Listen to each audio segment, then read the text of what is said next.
Welcome back to Sahara TV. As part of Sahara TV's aggressive coverage of the Ekiti state election scandal and of the military's abuses during that scandal, we are pleased to have with us today the lawyer who championed the release of Adamu Koli from the unlawful military captivity, Mr. Akinola Ajayi. Welcome to the show. You're welcome. Thank you. I'd like to begin by having you describe for our viewers how you first heard about Adamu's abduction. Okay. I am a legal practitioner, a human rights lawyer, based here in Kaduna, Nigeria. But long time of experience in activism, particularly on human rights and I work hand in hand with a non-governmental organization known as Civil Rights Congress. So I was contacted by the Civil Rights Congress to pitch out the whereabouts of a young boy known as Adamu Koli, whom reports came that he was noticed to be held up and tied up somewhere in Ibadan at the military cantonment there known as Adamu cantonment. That is the second division of Nigerian Army, Ibadan. That prompted me to go into search. Since he is just a civilian, that he was the way to Akure to further his education under the watch of brother. Mm-hmm. So, who was it that first approached you about this abduction? Was it Adamu's father, or was it this Human Rights Commission?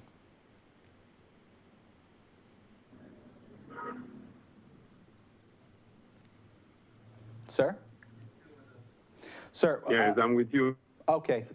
Who was it that first approached you about the abduction of Adamu? Was it his father, or was it the Human Rights Commission? I said, you see, here in Kaduna, mm-hmm. the Civil Rights Congress has to be like a philanthropic body where most people go to lay complaints, just like an ombudsman. Mm-hmm. People go there to lay complaints about one issue or the other that has to do with wrongful detention or police. I see, yes. Okay. So, what date was the parents of this boy went to lodge complaints there? I see. So, what date was Adamu abducted? Yes, I'm with you. Yes, yes. Which day? What was the date that Adamu was abducted? Do you recollect the specific day he was taken?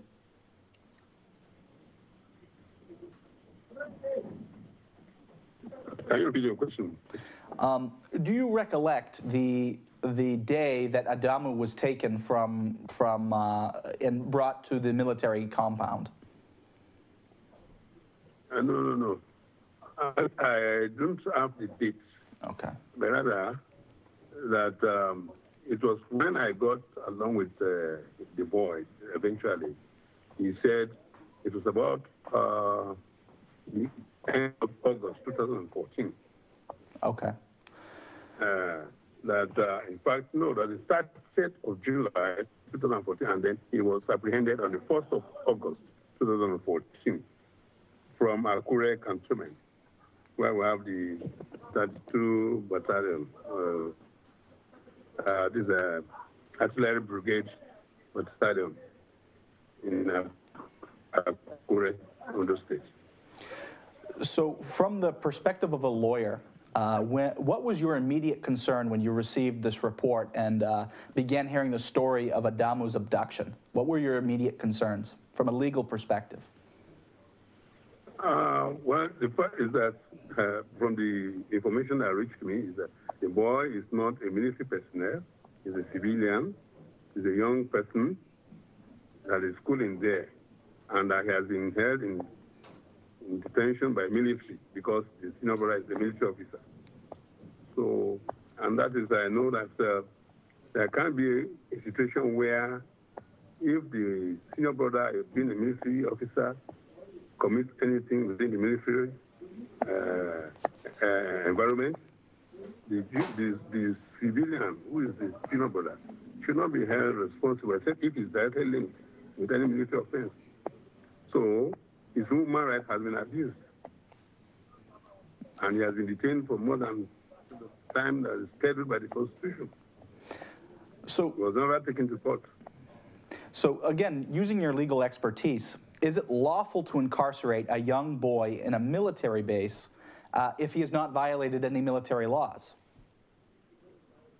No. He has the privilege of being around because of he's a proxy, sort of, because he's close to this senior brother, who is a military officer, and attending a school within the military environment known as Command Secondary School. It's a command secondary school that is established for the military settlement around that area. So, and they picked him up in the absence of his senior brother. So he never even knew the circumstances of which the senior brother was. I see. So they only bundled him from his house. So you're saying that Adamu, even though he may have been going to school there, he is not beholden to military law because he's not a member of the military in of himself. It was only his brother who was part of the military, not him. No. Here in Nigeria, families of people that have a military background, they are allowed to go to school, to schools established for the military, for the military relations. So it's not an offense to be in that school. Exactly. Okay. Do you know if it's lawful to incarcerate anyone who's 15 years old without a trial? Of course, it's illegal to have unlawfully without being taken beyond 24 hours, and where more so that his offense was never, no offense was even cartooned against him. So in fact, the military, they don't have and that's to even detain him. To this date, have you ever received any report that Adamu had there was any reason to think that Adamu violated any law to justify his confinement? No. In fact, the military personnel, the captains, and the other ranks that I interacted with when I went to search of him could not really fathom any reason why. In fact, the boy became a thorn in their flesh, and they had to release him. When they have stayed with them for, so maybe they were searching for something else. I see. So they couldn't find it. They know they cannot have a case of transferred malice, and there's no law in Nigeria that allows you to detain a relation of somebody who probably has committed an offense elsewhere. It's not allowed. I see. There's no case of transferred malice. I see. What kinds of communication and outreach did you have with the military authorities throughout and before you went on the fact-finding mission? So when you first received this information that Adamu was being held captive, what was your communication with the military authorities to find out where he was and then how you can release him? Yes, my reaction and initial step was for me to put up a write-up. I put up a write-up, a petition dated 15th of November 2014. There, I captioned it, petition against lawful detention and abduction of a 15-year-old Adamu Koli by the Army at the 2nd Division, Military Headquarters, Koli Confinement in Ibadan. So I was armed with my petition, and I traveled to Ibadan. I got to Ibadan Cantonment. I met some of those who were on guide, amongst whom some officers, a lieutenant, and another sergeant, the two of them. And I was taken into the main area that they call the hints, that is the intelligence place, and met some officers there too, whose name I think I have here. And we discussed, but they were not ready to cooperate with me. And the persons whose name I have here, I have one, he is a captain too, Idenyi Oweri. I guess he's an Igbo man. In fact, myself and him almost had an altercation, because the language used on me was that if I were a reasonable person, I could have first of all made my first port of call to be Akure. So I said, I take exemption to that language. You know? So I met with another lieutenant, Sadiq Digi. I have his phone number. Then he gave me his phone number, and one other officer. I met with another one with Mr. Jerry, is the mobile police. Jerry is his name. He gave me his number out. So I interacted with them. The intelligence officer, he said, then he subjected me to a series of questions. I told him frankly that it was wrong to have detained Adamu in Fajui without letting me to have access to him. I told him that the allegation I had was that he was being changed to his bed in his hospital within the cantonment. He denies that he never allowed me access, that my best bet was to go back to Akure. And I said, okay, since I still have some other matters with the military in an ongoing court martial in Abuja, I told him I was going the next day. So I went to Abuja. Thereafter, by December, I came back to Akure. And I met with officers there. Amongst whom, in fact, I met with the commandant, the commander there. I met with General Momo. I met with another lieutenant officer, lieutenant, he's an Igbo man, and a few. And I discussed with General Momo there. And I had a little bit of interaction, and they couldn't allow me access. I told them I needed the signal by the military so that I can go back to Ibadan armed with a signal, army signal, or with a military officer to follow me to Ibadan so that I can access Adamu if he's in Ibadan. All this were rebuffed by the military. But General Momo was telling me that he does not like anything to do with civil rights lawyers.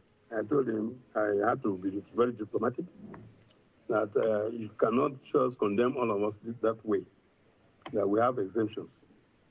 And I'm more mature for that. So he allowed me a few moments in his office before I was asked to be marched out, since I couldn't get where I went. Before I was marched out, I remember and I recall, he was telling me that, do I subscribe to anything that has to do with national security? If there's a security breach. I said, by who?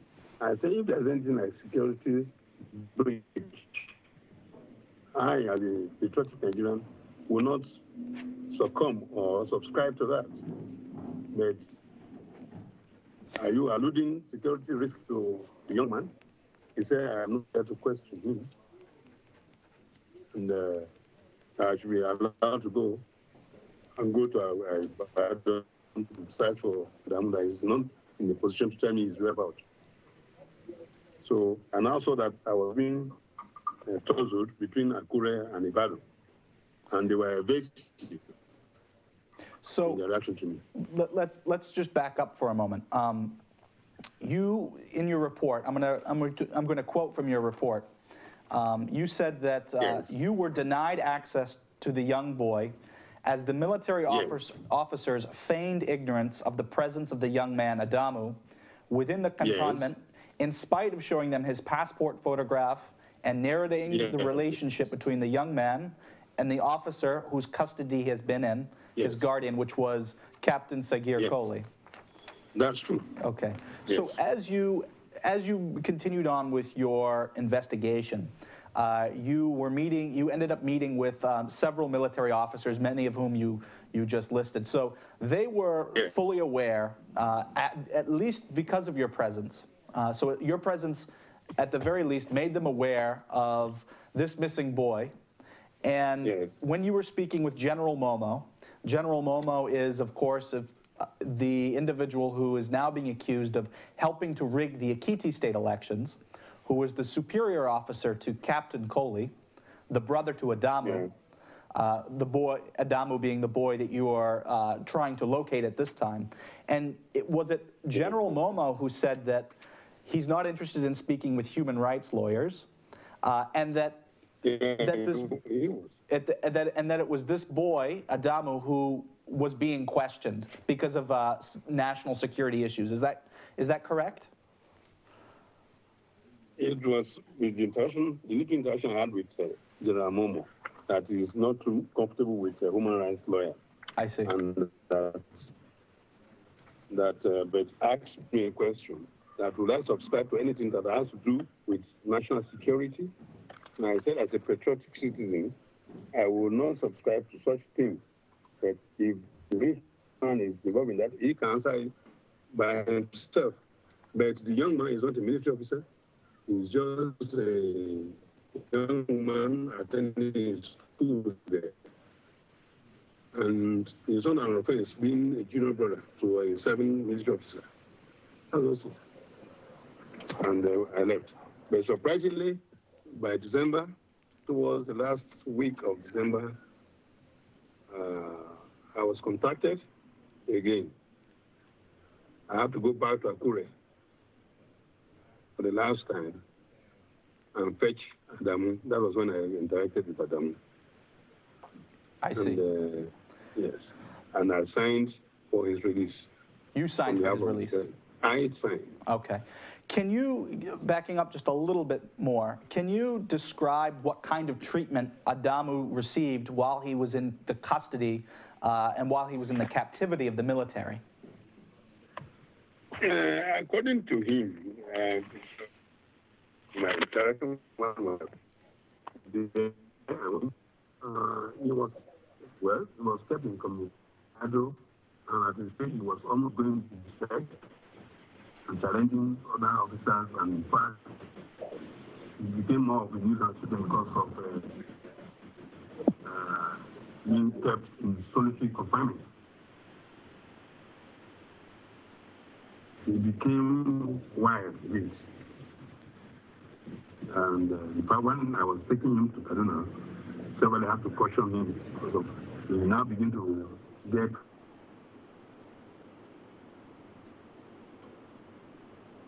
on checkpoint military, and I had to caution him several. So that's part of the kind of orientation, or I would say, or the trauma he went through. And he looks fairly all right, even though in the release I said it that he was, to me, he was presumptuously well, but I am not a medical personnel to determine his state of health. Until when he gets his clearance, he will be subjected to more rigorous medical examination to see whether it's okay medically.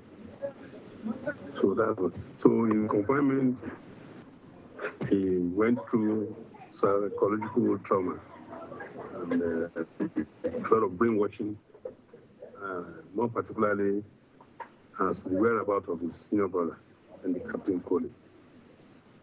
And probably whether he knows anything about his functions or his activities or his whereabouts. Those are the things he went through. At the initial stage, they were a bit hostile to him. You know what it means by hostility, the military balance. But thereafter, they became friendly. And only praying for the time he will be left the hook. That's the last best I know about it. I see. So we received reports from Captain Koli when he was describing his brother's condition that not only was he chained to the bed, but that he was also starved for periods of time and then sometimes forced to eat worms. Can you confirm that this is also some of the reports that of the treatment of Adamu? They may not be entirely correct in terms of the issue of eating worms. When Nigeria, nobody eats worms in Nigeria. But there might have been a reduction in his meal timetable. Maybe he's being fed maybe once a day or twice a day, come in that form, and which could be ascribed as starvation. That is being starved. But in terms of eating of that is not feasible. Maybe what the term worm is this kind of thing like spaghetti or Indomie. You know, they look.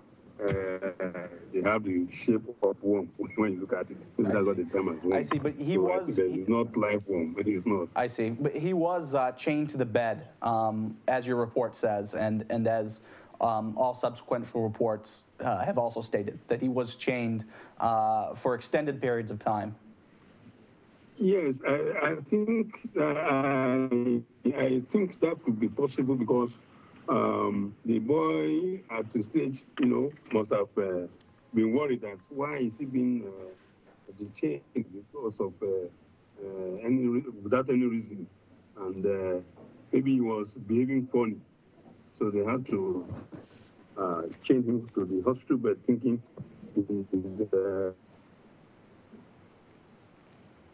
where he's going to be sick. Maybe he has some problem. If he's talking, we may think that he's in his full senses. Yeah. So, up to today. Maybe that's the point. Chaining him to the bed. Yeah. So and he told me. Yes. He told me when he was even chained to the bed, there was still a military personnel standing watching over him. So there was no. Maybe it was just for the possibility of him absconding. Him to the bed. Mm-hmm. And why do you think all this happened? Why do you believe that that you said that there were no charges ever held against Adamu? Why do you believe he was actually held captive for these many months? Being held captive might be like thinking it would be a way to catch or reach out to the brother, that is like Captain Koli, whom they are looking for. And a bit of what I now got concerning the issues surrounding the Ekiti state, which apparently happens to be my state. By incidentally, that is my state. I'm from Ekiti state. Mm-hmm. Do you feel that justice has been? Do you feel as though Adamu has received justice from this entire ordeal? Do you think he's received any of that? No. The boy's academic has been disrupted. He's now lagging behind his mates, and as such, his education has been disturbed, and he deserves some compensation by the government, honestly. And we are even thinking of taking up a suit against the army for wrongful detention and to seek substantial damages. So you're planning a legal suit against the army for their activities on behalf of Adamu. Yeah. On behalf of Adamu. Is it safe to say that you hold the army most responsible for what happened to Adamu? For Adamu, yes, of course, because they have no right to detain him. There's no law that allows somebody to be detained for offense committed by somebody else. If at all there was any offense committed elsewhere, it's not done. So they are accountable. They are responsible for whatever his state of health is presently. Whatever is going through now presently has been caused because of the long detention, of which he needs to be medically and financially to get back to school. Mm-hmm. And for my final question, what would you like viewers listening to this story to do? What would you like them to feel and to think, knowing all that they now know from hearing your side of this, your insights into this? You see, I personally, honestly, I felt bad for having risked my life living Kaduna to Akure to Ibadan, leaving my family here and being rebuffed, mainly because I came there, you know. And I want to introduce myself as a lawyer, a human rights activist lawyer, whose practice has spanned well almost 30 years now. At least I deserve some respect to be accorded to me and let them listen to me. But I was, you know, kind of rebuffed, and I had to go back, not until the third time of my visit to Akure, before I was able to see Adamu and then got him released in the evening to one Captain Shuaibu. The captain was friendly anyway, the last captain. And I think he seemed to know the brother because they were the same rank as the captain to Sergei. So I felt bad about that, their response to me. As far the action they have taken is quite illegal and need to be reprimanded by the authority. I see. Yes. About that development. Well, thank you for speaking with us today, and thank you for all your work, Mr. Ajayi. Thank you for watching Sahara TV. Please stay tuned for our continued coverage of this story as we interview Major General Chris Olukolade, spokesman for the Nigerian military, about these facts. Thank you for watching Sahara TV.